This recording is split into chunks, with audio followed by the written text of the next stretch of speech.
आज के इस वीडियो में हम क्वाड्रेचर फार्मूला का डेरिवेशन डिस्कस करेंगे। तो चलिए स्टार्ट करते हैं। Newton Cotes quadrature formula.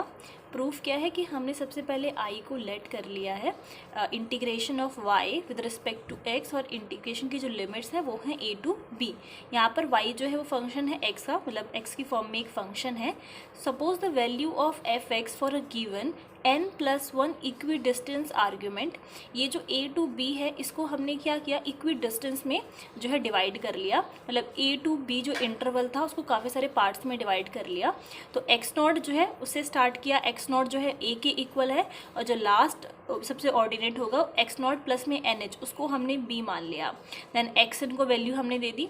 x0 में अगर स्मॉल इंक्रीमेंट है h ऐड कर दिया तो वो x1 बन गया। देन अगर उसमें 2h ऐड कर दिया x2 बन गया, एंड सो ऑन इसी तरीके से। तो लास्ट क्या है xn, और सबसे फर्स्ट वाला क्या है x0। b नेक्स्ट है B Y nought y1 y2 yn where yi is equals to F X I. अब वैसे ही सेम अगर वाई आईज की बात करूँ तो Y I's will be equals to F function of F of X I's. तो वही सेम चीज़ है respectively. Clearly for the from the given n+1 values the range जो कि b minus A is divided into n equal parts each of width h so that b minus A is equals to nh। Therefore we have this. अब यहाँ पर जो a to b interval है, अगर मैं इस a टू b इंटरवल का length निकालूँ तो वो क्या होगी, लेंथ b माइनस ए होगी, और वो किसके इक्वल होगी, nh के इक्वल होगी। अब यहाँ पर देखो a टू b माइनस ए करेंगे, सो x0 प्लस में nh माइनस का x0, इससे ये कैंसर, मतलब जो लेंथ ऑफ इंटरवल है b माइनस ए वो किसके इक्वल है, nh के इक्वल है। i इज इक्वल्स टू, यही था हमारा i की वैल्यू यही थी। So this is approximately equals to x0 plus में nh। यहाँ पर a और इस b की वैल्यू जो है हमने पुट कर दी है। सेम वही है, अगर इनका भी अलग अलग इंटीग्रल करके आप सबको कंबाइन कर देते हो तो वो इसी के इक्वल बन जाएगा। Where this yx is an interpolating polynomial है। Putting u is equals to, यहाँ पर ये u की जो वैल्यू होती है वो क्या होती है, x minus x0 by h, and dx is equals to, अगर यहाँ से हम dx की वैल्यू निकालें, डिफ्रेंशिएट करें तो वो किसके इक्वल होगी, इसको इधर शिफ्ट कर देते हैं। So this will be h as it is constant होगा, ये हो जाएगा du, और यहाँ पर सिंपली dx हो जाएगा, ये हो जाएगा हमारे पास 0।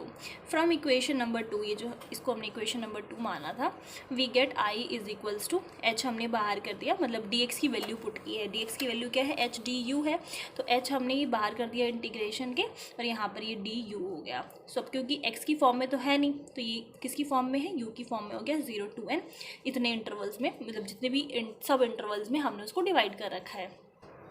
Taking the value of the interpolating polynomial yu from Newton's Gregory forward interpolation formula we find। तो ये जो हमारे पास फॉर्मूला लिखा हुआ है वो क्या है, न्यूटन्स का फॉरवर्ड इंटरपोलेशन फॉर्मूला है, in which i is equals to h। यही सेम है, मतलब कि यहाँ से हमने जस्ट ये वाई यू की वैल्यू ली है न्यूटन्स फॉरवर्ड इंटरपोलेशन से, बाकी रेस्ट जो चीज़ें सेम है। तो यहाँ पर वाई यू की जगह पर हमने इसकी वैल्यू पुट कर दी है। तो किस तरीके से है, y0 प्लस में u1, यहाँ पर ये जो u1 है इसकी जो वैल्यू है वो हमने नीचे डिफाइन कर रखी है, तो मैं अभी आपको थोड़ी देर में बताती हूँ। देन फॉरवर्ड इंटरपोलेशन का था, ये फॉरवर्ड ऑपरेटर का साइन है y0। तो सबसे पहले ये देखते हैं, एक इसमें जो y0 है उसमें एक भी फॉरवर्ड ऑपरेटर नहीं है। नेक्स्ट में एक बार लगा है, then twice time, then thrice time, और हर एक सक्सेसिव टर्म में जो फॉरवर्ड ऑपरेटर है उसकी जो पावर है वो इंक्रीज हो रही है। देन यहाँ पर u0, यहाँ पर u0, यहाँ पे u1, then u2 by 2 factorial, यहाँ पे ये 1 फैक्टोरियल था, देन 3 है तो बाई 3 फैक्टोरियल, एंड इसी तरीके से टिल du। बस हमने इसकी वैल्यू को पुट किया है, और इसकी वैल्यू जो हमने कहाँ से ली है, फॉरवर्ड इंटरपोलेशन से। सो ये आप देख सकते हैं, ये हमारे पास है फॉरवर्ड इंटरपोलेशन, न्यूटन का फॉरवर्ड इंटरपोलेशन का फॉर्मूला, और यहाँ से हमने इसकी वैल्यू ले रखी है।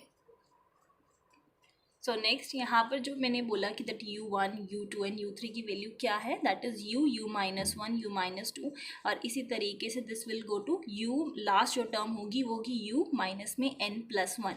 और अगर इसी तरीके से हम u0 की वैल्यू देखें, सो ये किसके इक्वल आ जाएगी, 1 के इक्वल आ जाएगी। लाइक अब हमें क्या करना है, इंटीग्रेशन करना है, क्योंकि यहाँ पर क्या है, इंटीग्रेशन लगा हुआ है, तो हम जो अलग अलग साइड टर्म्स का अलग अलग इंटीग्रेट कर देंगे. So this is equals to I is approximately equals to H, then this. यहाँ पर सबसे पहले हम करेंगे वाई नॉट का, और इंटीग्रेशन किसके रिस्पेक्ट में हो रहा है, डी यू के रिस्पेक्ट में हो रहा है. So this as it is, और लिमिट क्या चल रही थी, 0 to n, मतलब n minus 0 is equals to n. Then second term को किस तरीके से किया है, दिस एज इट इज, इसका करेंगे इंटीग्रेशन. देन अगर हमें अब यहाँ पे u1 की वैल्यू निकालनी है, तो यहाँ पर चलते हैं u and n is equals to 1 जब पुट करेंगे तो यहाँ पर क्या हो जाएगा, 1 हमने पुट किया, सो +1 -1 कैंसिल, सिर्फ u बच गया ना, तो यहाँ पर कुछ भी टर्म नहीं आई, सिर्फ ये u आ गया. इसका अगर हम इंटीग्रेशन करेंगे, किसके रिस्पेक्ट में करना है, du के रिस्पेक्ट में करना है, तो क्या हो जाएगा, this will B u²/2. And limit कहाँ से चल रही थी, 0 to n चल रही थी, तो लिमिट पुट कर देंगे यहाँ पर u की जगह पर n माइनस 0, तो सिंपल n आ गया. इसी तरीके से बाकी में भी क्या कर रहे हैं, इंटीग्रेशन करना है. ये वाला जो पोर्शन है वो as a constant as it is आ जाएगा, बट ये जो यहाँ पर है उसकी वैल्यू यहाँ से हमें लेनी है, ये u की फॉर्म में है, एंड हमें du के रिस्पेक्ट में इंटीग्रेशन करना है. ठीक है, सो यही है हमारा, this is the journal quadrature formula from which many formula में बी डिराइव्ड. आगे हमने किया भी हुआ है कि इसी क्वाड्रेचर फॉर्मूले का यूज़ करके हमने काफ़ी सारे जो है फॉर्मूले को डिराइव किया हुआ है. और हम क्या करेंगे, अगर n की वैल्यू को 1 2 3 इस तरीके से पुट करते हैं तो हमें अलग अलग जो है फॉर्मूलेज जो है डिराइव होते हैं हमारे, and keeping only certain order of finite differences.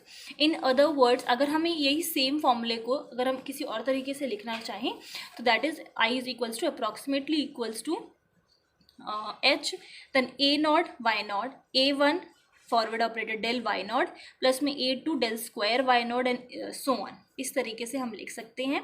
यहाँ पर A0 A1 A2 इसकी जो वैल्यूज़ है उसको हमने इस तरीके से सब्स्टिट्यूट कर रखा है, दैट 1 में i फैक्टोरियल, क्योंकि वहाँ पर भी आपने देखा था जब आप u की वैल्यू लिख रहे थे तो जो यहाँ पर था उसी का फैक्टोरियल नीचे हम लिख रहे थे, है ना, लाइक u स्क्वायर है तो by 2 factorial, u³ 3 factorial. And इसका हमने इंटीग्रेट किया था, मतलब 0 to n तक का हमने इंटीग्रेशन लिया था. और हम किसका इंटीग्रेशन कर रहे थे, u1 u2 u3 का ही तो इंटीग्रेशन कर रहे थे. मतलब अगर अब मैं इसका इंटीग्रेशन करूँ तो ये जो है 1 में समथिंग, ये तो बाहर चला गया इंटीग्रेशन के, इसी का इंटीग्रेशन होगा. और लिमिट क्या थी, 0 to n थी, किसके रिस्पेक्ट में इंटीग्रेशन हो रहा था, u के रिस्पेक्ट में, तो ये एज इट इज़ आ गया. अब यहाँ से आप अगर वैल्यूज़ कैलकुलेट करना चाहो A0 A1 A2 की, तो इसमें हम वैल्यूज़ रखकर बाकी इन सब की वैल्यूज़ को कैलकुलेट कर सकते हैं. अगर हमें A0 की वैल्यू को कैलकुलेट करना है, मतलब i की वैल्यू को 0 रख सकते हैं. सो इसमें हमने रखा, पुट किया और इंटीग्रेट किया, तो इस तरीके से हमारे पास सारी वैल्यूज़ आ गई, A0 A1 A2 A3 A4 A5 A6. Since अब अगर हम बात करें डेल वाई नॉट की, क्योंकि इसमें डेल वाई नॉट है देन डेल वाई नॉट है, तो हमें पता है forward operator del Y not किसके इक्वल होता है, y1 माइनस में वाई नॉट, जो इसकी आगे प्रीसीडिंग टर्म होगी उसको हमने सब्ट्रैक्ट करना है वाई नॉट से. और इसी तरीके से square cube two the power 4 इस तरीके से हम सारे सॉल्व कर सकते हैं और उनकी वैल्यूज़ को उसमें पुट कर सकते हैं. देन नेक्स्ट, अगर हम सब्स्टिट्यूट कर देंगे जो हमने अभी A0 A1 A2 AIs की वैल्यू निकाली और ये फॉरवर्ड ऑपरेटर्स वाई नॉट्स की वैल्यू निकाली, इनको अगर हम पुट करते हैं अपनी अब इक्वेशन में, सो I is equals to A to B y dx था, and this was equals to x0 plus NH y dx था. तो ये किसके इक्वल आ गया, this is equals to the, मतलब समीशन कि हम 0 से लेकर n तक हमने किया, and lambda i y i इसके इक्वल आ गया. यहाँ पर h की जो वैल्यू है वो है b minus a by n. ठीक है, तो ये न आपका जो इंटरवल का डिफरेंस था बाय n, मतलब कि कितने आपने इंटरवल्स में इसको डिवाइड किया था, सब इंटरवल्स में डिवाइड किया था. और वाई आई किसके इक्वल है, वाई ए आई प्लस में, sorry Y A I A plus I H. So इतना आपको आगे तक सॉल्व करने की ज़रूरत नहीं है, दिस इज़ इनफ. यहाँ जस्ट हम लिख सकते हैं कि इस तरीके से हमने लिखा है, देन प्लस मेंशन कर सकते हैं कि यहाँ पे क्या इसका फॉर्मूला, मतलब ए आई की क्या वैल्यू है. अदरवाइज जो हमारा फाइनल जो जर्नल क्वाड्रेचर का फॉर्मूला है वो है ये. ठीक है, तो ये आपको माइंड में रखना है, दिस इज़ इम्पॉर्टेंट, और ये इस तरीके से लिखा जा सकता है. ठीक है, तो यहाँ तक मेन है. तो आपने देखा कि हमने कुछ नहीं किया, जो हमारा न्यूटन्स फॉरवर्ड इंटरपोलेशन का फॉर्मूला था उसी को इंटीग्रेट जैसे ही हम करेंगे, जो हमारा जनरल क्वाड्रेचर का फॉर्मूला है वो आ जाएगा. सिर्फ एक ही स्टेप, दैट इसको हमें इंटीग्रेट करना है. और इंटीग्रेशन के लिए इसको यहाँ पर आपको ये पता होना चाहिए कि न्यूटन फॉरवर्ड इंटरपोलेशन का फॉर्मूला क्या है. आई होप ये डेरिवेशन आप लोगों को क्लियर है. अगर बट इफ कोई डाउट है तो आप लोग मुझसे पूछ सकते हैं. Thank you very much.